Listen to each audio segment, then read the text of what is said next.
Då välkomnar vi till presskonferens efter match i SBL Herr. Södertälje mot Norrköping. Norrköping vinner 90-74. We're talking to coach for Norrköping, Mikko Riipinen. If you have some words about the game, summary, please. I think Södertälje came out really good, both game plan-wise, energy, and very consistent in the way they played. Put us in a difficult situation. And I'm happy how we responded, and we kept focusing on the things that was going to be important for the whole game, not just for the moment. So I think that was good. What was those things you kept focus on? What was your focus in this game?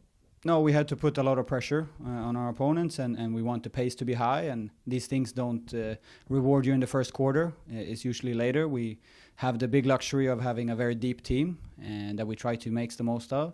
And this is one way to do it with the pace and with the pressure. And I think it gave us something in the second half. Of course, we can do some things better in the first half as well. That's not connected to this. Mm-hmm. So what did you see, like a turning point in the game for your side? Or was it like Södertälje started playing in another way? Or what happened for you to keep on top?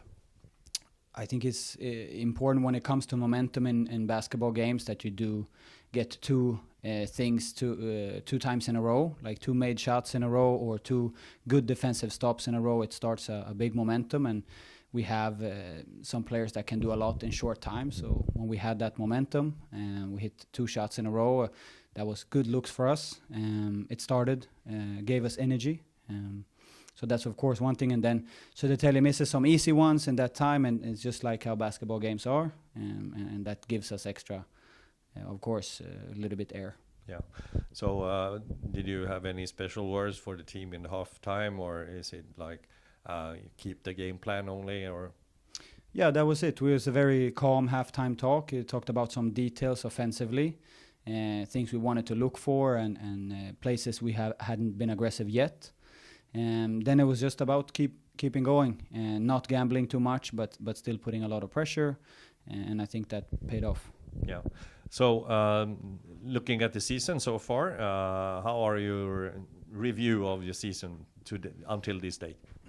It's tough to summarize many months in two sentences, but I think that we've been good. We've had a high level, and now we're working on our low level being a little bit higher.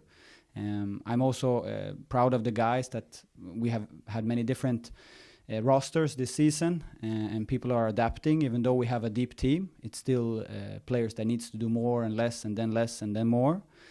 So I'm proud of that aspect, that we have been able to use different players and still be pretty consistent. But the tough part of the season is coming up, so that's the main thing. Yeah. Playoffs is closing in, and what are your predictions for that? Is it do you feel like you're on the right track, or is it like you need to get even sharper? There's a lot of things that we need to do better, and as a team, we have 2-3 guys that does a specific action very good, but we need to get everyone on the same page. We would fool ourselves if we think that anything we have done so far will help us in the future. It's a new day, a new game, a new practice, and that's easy to say and tougher to do, but that's what we're focusing on. Okay, thank you so much. Thank you. So we turn to Södertälje's coach, Sergi. I ask you the same thing. Can you please summarize the game for us? It's two phases of the game. I'm really happy, really proud of how we prepared the game. Has been a lot of hours, and it's the only way. After Uppsala was like this to Nejo, and after Nejo was like this to Norrköping. I think now the job from us coaches to try to help the players with the situation we have is even more important. So I'm really satisfied how the team reacted in the first half. Was not just about the focus in the game plan, mixing different kind of defenses and talking a lot about the set plays, about the individual scouting that we didn't do good enough in Nejo. And I think we did a really good job in the first half on all of that. Together matched up with the high intensity we had, with the open shots that we were finding. And we didn't shoot great, but even though that, we could keep Norrköping in 31 points, the most dangerous team in offense of the league by far, the best team.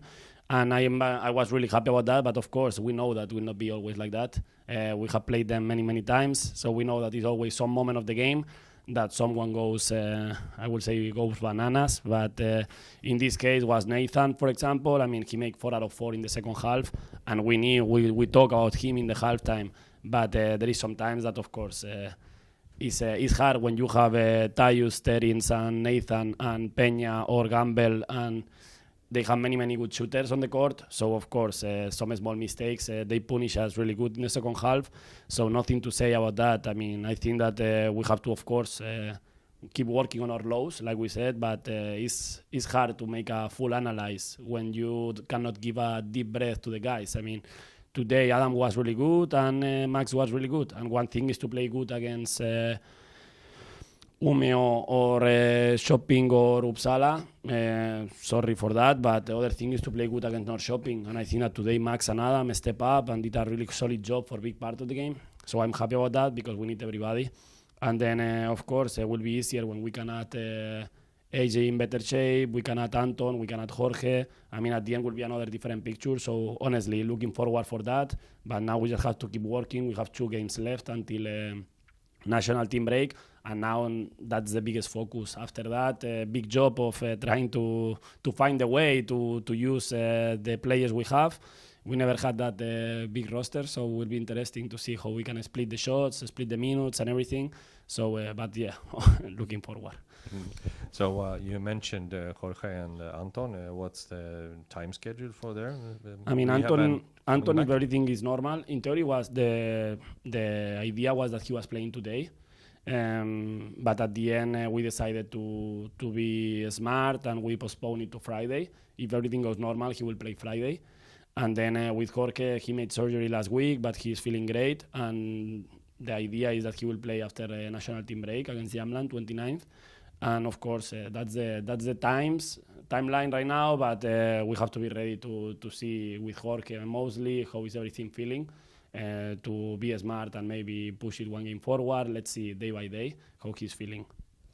Okay, thank you so much, both of you, coming to the press conference, and we wish you luck in the future. And for Norrköping, have a nice travel back to your city. Thank you. Thank you.